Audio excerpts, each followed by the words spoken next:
ଆଜିର କାହାଣୀ ଆରମ୍ଭ ହୁଏ ଗୋଟିଏ ସ୍କୁଲର ପ୍ରିନ୍ସିପାଲଙ୍କ ଅଫିସ୍ ଭିତରୁ। ପ୍ରିନ୍ସିପାଲ ବସିଛନ୍ତି, ତାଙ୍କ ସାମ୍ନାରେ ଗୋଟେ ଅଭିଭାବକ ବସିଛନ୍ତି। ଅଭିଭାବକ ଜଣ ସମ୍ପୂର୍ଣ୍ଣ ରୂପେ ନୀରବ ହୋଇ ବସିଛନ୍ତି। ପ୍ରିନ୍ସିପାଲ ଦୁନିଆ କଥା କହିଦେଇ ଯାଉଛନ୍ତି। ତମ ପୁଅ ଏଇଆ, ତମ ପୁଅ ସେଇଆ, ତମ ପୁଅ ପାଠ ପଢ଼ୁନି, ତମ ପୁଅ ଦୁଷ୍ଟାମି କରୁଛି, ତମ ପୁଅ ଖରାପ ପିଲା ସାଙ୍ଗରେ ମିଶୁଛି, ତାର ଯେଉଁ ବ୍ୟବହାର ଆମେ ଦେଖୁଛୁ ଅତି ନିନ୍ଦନୀୟ। ଯଦି ଆପଣ ଆପଣଙ୍କ ପିଲାକୁ ନ ସୁଧାରିବେ ତାହେଲେ ଆପଣଙ୍କ ପୁଅକୁ ଆମ ସ୍କୁଲରୁ ଯଥାଶୀଘ୍ର ଆମେ ବାହାର କରିଦେବୁ, ତାର କୌଣସି ସନ୍ଦେହ ନାହିଁ। ଏଇ ନିଅନ୍ତୁ ଆପଣଙ୍କ ପୁଅର ରେଜଲ୍ଟ। ଯେତେବେଳେ ବାପା ତାଙ୍କ ପୁଅର ରେଜଲ୍ଟ ଦେଖି ଦେଉଛନ୍ତି, ଆଉ କିଛି କଥା କହିପାରୁନାହାନ୍ତି, କେବଳ ଏତିକି କହୁଛନ୍ତି, ସାର୍ କ୍ଷମା କରିବେ, ମୁଁ ହେଲି ଗୋଟେ ଦିନ ମଜୁରିଆ। ଦିନଯାକ ଖଟି ଖଟି କିଛି ପଇସା ଆଣିଲେ ମୋ ଘର ଚଳେ, ତେଣୁ ମୋତେ ବାହାରେ ପ୍ରାୟ ସମୟ ରହିବାକୁ ପଡ଼େ। ତାର ସମସ୍ତ ଦାୟିତ୍ୱ ତା ମା ନେଇଛି। ମୁଁ ନିଶ୍ଚିତ ଆଜି ଯାଇ ଘରେ ତା ମା ସହିତ କଥା ହେବି, ଆଉ ଆର କିଛି ବ୍ୟବସ୍ଥା କରିବି। ମୋତେ ଟିକେ ସମୟ ଦିଅନ୍ତୁ। ପ୍ରିନ୍ସିପାଲ ତାଙ୍କୁ ଏତିକି କଥା କହିକି ଛାଡ଼ନ୍ତି, ଆପଣଙ୍କୁ ଶେଷ ଥର ପାଇଁ ମୁଁ ଚାନ୍ସ ଦେଉଛି। ଆପଣଙ୍କ ପିଲାକୁ ଯଥାଶୀଘ୍ର ଆପଣ ସୁଧାରି ଦିଅନ୍ତୁ, ନହେଲେ ଏ ସ୍କୁଲରୁ ଆମେ ତାକୁ ବାହାର କରିବା ପାଇଁ ବାଧ୍ୟ ହେବୁ। ବାପା ରେଜଲ୍ଟକୁ ଧରିକି ରାଗିକି ତମତମ ହେଇ ଆସି ଘରେ ପହଞ୍ଚନ୍ତି। ଚାଳ ଝୋପଡ଼ି ଘର। ସେମିତି ଦେଖିଲେ ଜଣାପଡ଼ିବ ଯେ ଆଙ୍କର ଆର୍ଥିକ ପରିସ୍ଥିତି ବହୁତ ଶୋଚନୀୟ। ବାପା ଆସି ପହଞ୍ଚନ୍ତି, ବଡ଼ ପାଟି କରି ପୁଅକୁ ଡାକନ୍ତି। ମା ପୁଅ ଘର ଭିତରୁ ବାହାରିକି ଆସନ୍ତି। ପୁଅ ହାତରେ ମୋବାଇଲ ଫୋନ୍। ବାପା ବିରକ୍ତ ହୁଅନ୍ତି। କ'ଣ ଚାଲିଥିଲା ଘର ଭିତରେ?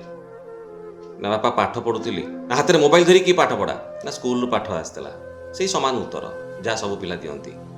ବାପା ବିରକ୍ତ ହେଇକି ଚିତ୍କାର କରନ୍ତି, କ'ଣ ଇଏ ରେଜଲ୍ଟ ହେଇଛି, କି ପାଠ ପଢ଼ା ହେଉଛି, କ'ଣ ଚାଲିଛି, ଯାଛାତା କଥା।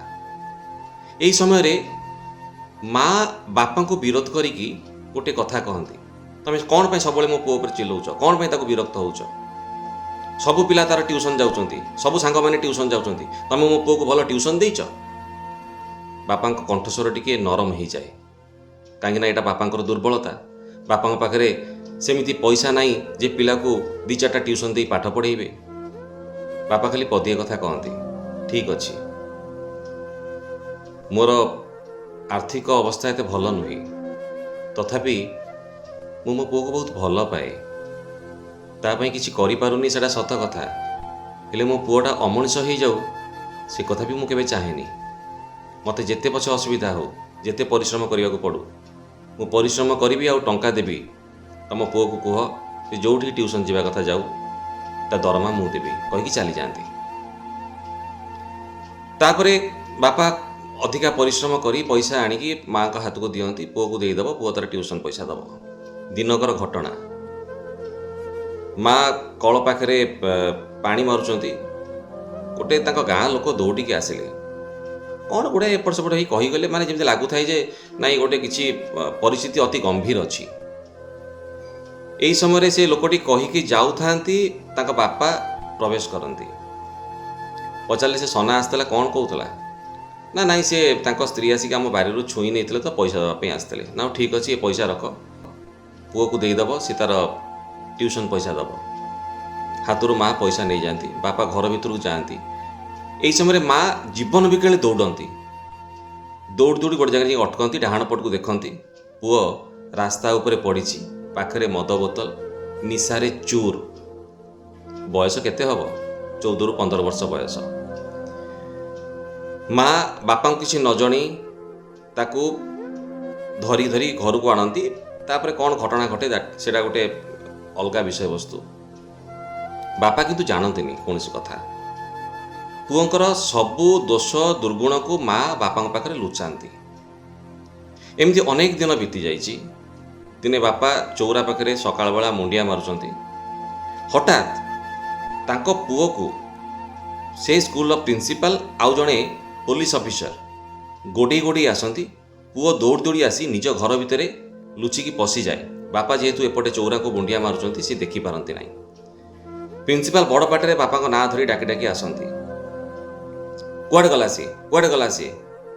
ବାପା ଉଠି କହନ୍ତି, ସାର୍ ଆପଣ ଆସୁଛନ୍ତି, ଆପଣଙ୍କ ସାଙ୍ଗରେ ଇଏ ଜଣକ କିଏ? ନା ତମ ପୁଅ କାହିଁ? ନା ପୁଅ ସ୍କୁଲ ଯାଇଛି।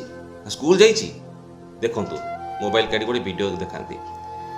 से वीडियो रे बापा जहाँ देखती विश्वास करें जमी पाद तलू भूई खसी जाए। बड़ पार्टी चित्कार करी स्त्री को डाकती देख तुम पुअर कौन अवस्था ए वीडियो देख। माँ भी देखिए आश्चर्य हो जाती सी बा स्कूल जाइला प्रिंसिपाल कहती ना से स्कूल जाइनी। तापर से पुलिस ऑफिसर निजर परिचय दियंती देखो मु पुलिस ऑफिसर आम सिविल ड्रेस रे आपण पुओ पर नजर रखिलु विभिन्न प्रकार कंप्लेन ता नारे पाई तांकर गोटे गैंग अच्छी से यही कथा करुँच ना विभिन्न प्रकार केस रेजिस्टर होती आपण पुओ आपण घर भितर ही लुचिक अच्छी यह कहीकि भितर को पुलिस ऑफिसर पसंती कलर धरिकी भिड़ी आनती आउ भिड़ी भिड़ी पुलिस स्टेशन नहीं जाती। से समय माँ विकल होकर बहुत कांदती बापा पाखे हाथ जोड़ी कहती जे तुम मो पुओ को फेरई आण। बापा पदिए कथा कहती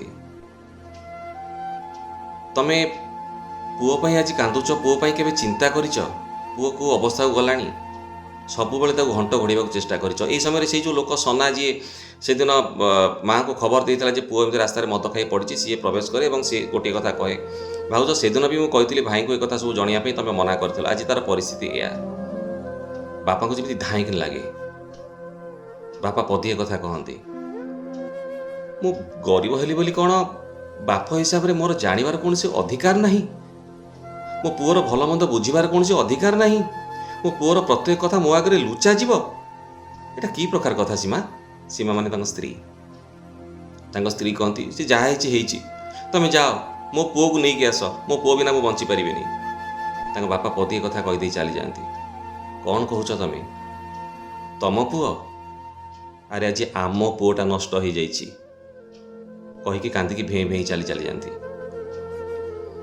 आ पर घटना कोर्टर कथा कोर्ट रे विचार है गोटे कथा शुणाणी है जेहेतु पुओटी नाबालक ताकू नाबालक जेल को पठागला सेठारे सी वर्तमान कारागार भोग करिवो दंड भोग करिवो।